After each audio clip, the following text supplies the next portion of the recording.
Hello everyone, welcome to our YouTube channel CCA academy.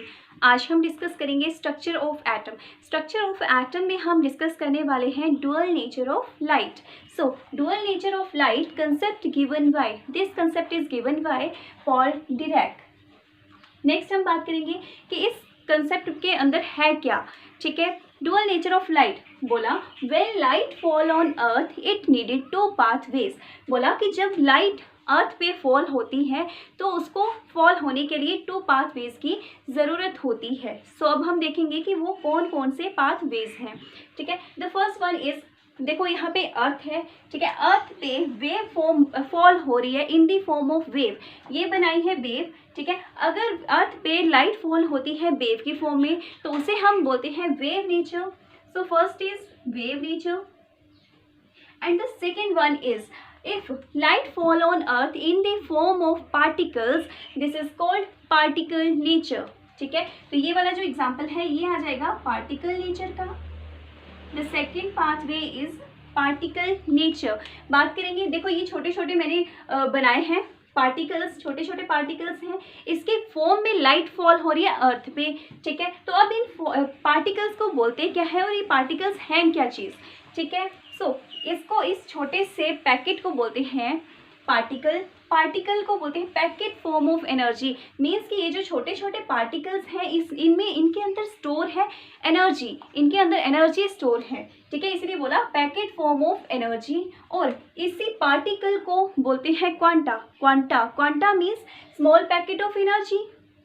And इस quanta को ही again बोलेंगे photon of light. Photon of light means light के particles. ठीक है, light ही तो fall हो रही है पार्टिकल्स की फॉर्म में, इसीलिए इसको बोलते हैं फोटोन ऑफ लाइट। तो particles, packet form of energy, quanta and photon of light एक ही चीज़ है। ठीक है, ये particles. So this is called particle nature. और ये कंसेप्ट दिया किसने है? ये कंसेप्ट दिया है मैक्स प्लैंक ने। Max Planck, clear? Particle nature concept Max Planck ने दिया है। नेक्स्ट बात करेंगे हमारे जो इलेक्ट्रिक फील्ड है और मैग्नेटिक फील्ड जो है, ये दोनों जब कंबाइन करती हैं तो फॉर्म करती हैं इलेक्ट्रोमैग्नेटिक वेव।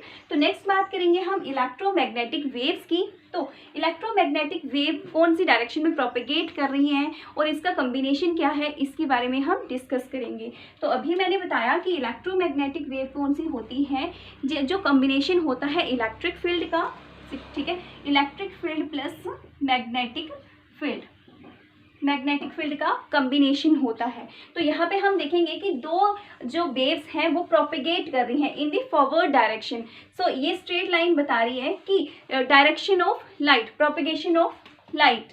ठीक है, तो डायरेक्शन ऑफ लाइट ये आ गई। नेक्स्ट, ये ऊपर वाली जो वेव है ये है हमारी इलेक्ट्रिक फील्ड एंड जो नीचे वाली वेव है ये है हमारी मैग्नेटिक फील्ड। ठीक है, तो ये दोनों कौन सी डायरेक्शन में मूव कर रही है? फॉरवर्ड डायरेक्शन में। और इन दोनों के कम्बिनेशन से क्या बनता है? Electromagnetic wave. ठीक है, नेक्स्ट बात करेंगे moving velocity of light. Moving velocity of light, तो लिखेंगे moving velocity of light, the value is 3 × 10⁸ metre per second. ये एग्जाम में पूछी जाती है। ठीक है, तो इसको नोट कर लेंगे। नेक्स्ट बात करेंगे, हमसे क्वेश्चन ये बनता है कि जो हमारी इलेक्ट्रोमैग्नेटिक वेव्स हैं वो इंडिपेंडेंटली मूव करती हैं या डिपेंडेंटली। ठीक है, तो हम ये बोलेंगे कि electromagnetic waves are moving in the direction of propagation independently. Independently क्यों करती हैं? Because they do not require any material for their propagation. इनको अपनी प्रोपेगेशन में, इनको फॉरवर्ड डायरेक्शन में मूव करने के लिए किसी भी मटेरियल की ज़रूरत नहीं होती है। क्लियर? सो इसीलिए ये इंडिपेंडेंटली मूव करती हैं। नेक्स्ट कंसेप्ट आपसे ये पूछा जाता है कि जो इलेक्ट्रिक फील्ड और मैग्नेटिक फील्ड है ये दोनों आपस में पैरेलल हैं या परपेंडिकुलर हैं। ठीक है, तो आप बताएंगे कि इलेक्ट्रोमैग्नेटिक वेव्स जो है वो एक दूसरे के परपेंडिकुलर होती हैं। मीन्स कि electric field is perpendicular to magnetic field. Clear? तो दो कंसेप्ट क्लियर हो गए कि एक दूसरे के परपेंडिकुलर होती हैं और इंडिपेंडेंटली मूव करती हैं। Third thing is moving velocity of light 3 × 10⁸ metre per second. Next बात करेंगे, जो हमारा ये अपर पार्ट है वेव्स का, इसको बोलते हैं क्रस्ट, इसको बोलते हैं क्रस्ट। और जो लोअर पार्ट है ये वाला पार्ट, इसको बोलते हैं ट्रफ। ठीक है, तो हमारे पास आ गया क्रस्ट और ट्रफ। अब हम आगे बात करेंगे इन क्रस्ट और ट्रफ के बारे में। क्लियर? सो नेक्स्ट बात करते हैं वेवलेंथ। वेवलेंथ को डिनोट करते हैं लैम्डा से।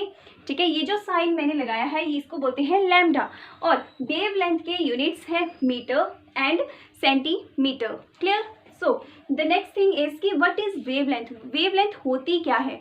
ठीक है, सो द डिस्टेंस और लेंथ ऑफ सिंगल वेव, या तो हम ये बोल सकते हैं सिंगल वेव का डिस्टेंस या सिंगल वेव की लेंथ, उसको हम बोलते हैं वेवलेंथ।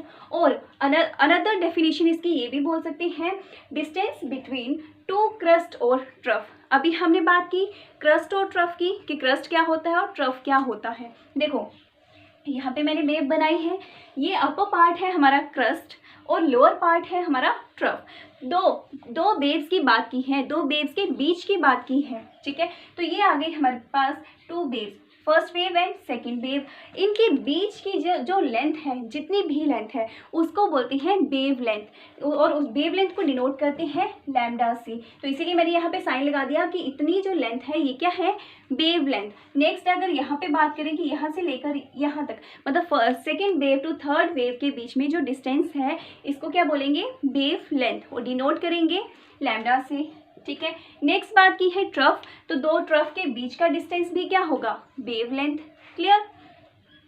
नेक्स्ट बात करेंगे फ्रीक्वेंसी। फ्रीक्वेंसी को हम डिनोट करते हैं न्यू से, ये साइन है इसको बोलते हैं न्यू। ठीक है, और यूनिट्स की बात करें अगर, तो इसके यूनिट्स होते हैं हर्ट्ज एंड पर second is the units of frequency. Next the number of waves passing through a single point in 1 second. यहाँ पे बोला कि मान लो हमारे पास ये एक सिंगल पॉइंट है। ठीक है, एक सिंगल पॉइंट है, तो एक सिंगल पॉइंट से एक सेकेंड में कितनी नंबर ऑफ वेव्स पास करती हैं। फॉर एग्जांपल मान लो कि एक सेकेंड आप काउंट कर रहे हो और यहाँ से कितनी नंबर ऑफ वेव्स पास हुई, 1 पास हुई, 2 पास हुई, 3 हुई या 4 नंबर ऑफ वेव्स पास हुई, उस चीज़ को बोलते हैं frequency. Clear? Number of waves passing through a single point in 1 second, कि एक पॉइंट से कितनी नंबर ऑफ वेव्स पास हुई, उसको क्या बोलेंगे, frequency. Clear?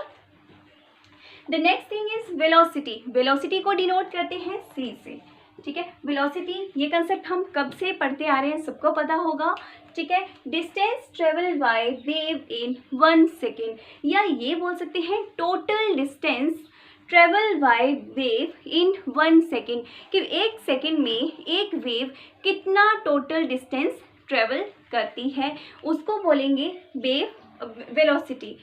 Velocity of wave बोल सकते हैं। ठीक है, फॉर एग्जांपल यहाँ पे वेव मूव करेगी, आप टाइम काउंट करना कि एक सेकंड में इस वेव ने कितना, मतलब लेंथ या कितना ट्रेवल किया, डिस्टेंस ट्रेवल किया। ठीक है, अब ये वेव है, ये डिस्टेंस ट्रेवल कर रही है, करे जा रही है, और यहाँ पे आके 1 सेकेंड हो गया। ठीक है, तो आप क्या करेंगे, आप डिस्टेंस ट्रेवल किया हुआ काउंट करेंगे। ठीक है, तो उस डिस्टेंस ट्रेवल करने को हम किससे डिनोट करेंगे, सी से। ठीक है, और वेलोसिटी के यूनिट होते हैं metre per second. Clear? Next बात है एम्पलीट्यूड। एम्पलीट्यूड क्या होता है? ठीक है, तो देखो फर्स्ट अपर पार्ट आ गया हमारे पास क्रस्ट, लोअर पार्ट आ गया हमारे पास ट्रफ। ठीक है, अब देखो अपर पार्ट है तो इसकी हाइट होगी, नीचे वाला पार्ट है तो इसका क्या होगा, डेप्थ होगा, और ऊपर वाले पार्ट का हाइट होगा। तो यहाँ पे बोला कि एम्पलीट्यूड हमें क्या बताता है, द हाइट ऑफ क्रस्ट और डेप्थ ऑफ ट्रफ। क्रस्ट की हाइट बताता है और ट्रफ की डेप्थ बताता है। ठीक है, सो हाइट क्या होगी, देखो यहाँ से ये जो लाइन है ये क्या है, डायरेक्शन ऑफ प्रोपेगेशन को बता रही है। इस लाइन से जो हमारी क्रस्ट की हाइट है उसको बताएगा, एंड ये इस लाइन से ट्रफ की जितनी डेप्थ है उसको बताएगा। क्या, कौन बताएगा, एम्पलीट्यूड, जिसको हम डिनोट करते हैं स्मॉल ए से। क्लियर? नेक्स्ट बात करेंगे वेव नंबर। वेव नंबर को हम डिनोट करते हैं न्यू बार से। याद रखना है, फ्रिक्वेंसी है हमारे पास न्यू एंड वेव नंबर है हमारे पास न्यू बार। क्लियर? सो अब वेव नंबर क्या है? Number of waves present in 1 centimetre length. बोला कि 1 सेंटीमीटर लेंथ में कितनी नंबर ऑफ वेव्स प्रेजेंट हैं, उसको हम बोलते हैं वेव नंबर। तो उसको कैसे कैलकुलेट करेंगे? Nu bar is equal to 1 upon lambda. Lambda क्या है? Number of waves, wave present in wave length बोल सकते हैं, या ये भी बोल सकते हैं कि दो क्रस्ट के बीच का या दो ट्रफ के बीच का डिस्टेंस, उसको हम बोलते हैं वेवलेंथ। तो लैम्डा वो आ गया, ठीक है। और न्यू बार आ गया नंबर ऑफ वेव्स, कि मान लो 1 सेंटीमीटर लेंथ हमारे पास दी है, 1 सेंटीमीटर लेंथ। अब इस 1 सेंटीमीटर लेंथ के अंदर कितनी वेव्स आ रही हैं, ठीक है। तो मान लो कि इसके अंदर हमारे पास आ रही हैं 3 वेव्स, ठीक है। तो इनको काउंट करना है तो हम ये वाला फॉर्मूला लगाएंगे, nu bar is equal to 1 upon lambda. Clear? Next बात करेंगे टाइम पीरियड। टाइम पीरियड को डिनोट करते हैं टॉक से। So time taken to pass the wave from single point means यहाँ पे बोला कि सिंगल पॉइंट से एक वेव को पास करने के लिए कितना टाइम लगता है, उसको काउंट करने के लिए हम यूज़ करते हैं टॉक का। और tau is equal to 1 upon nu means frequency का यूज़ करके हमें पता चलेगा कि कितना टाइम लगा एक वेव को एक सिंगल पॉइंट से पास करने के लिए, ठीक है। So this is dual nature of light. And next बात हमने की वेव्स के नेचर की, वेवलेंथ की, वेव नंबर की, फ्रीक्वेंसी की, velocity, amplitude and time period. I hope आपको ये सारी चीज़ें क्लियर हुई होंगी। अगर आपको मेरी वीडियो अच्छी लगी so thanks for watching the video. And अगर वीडियो अच्छी लगी होगी तो वीडियो को लाइक करें, शेयर करें और चैनल को सब्सक्राइब करें।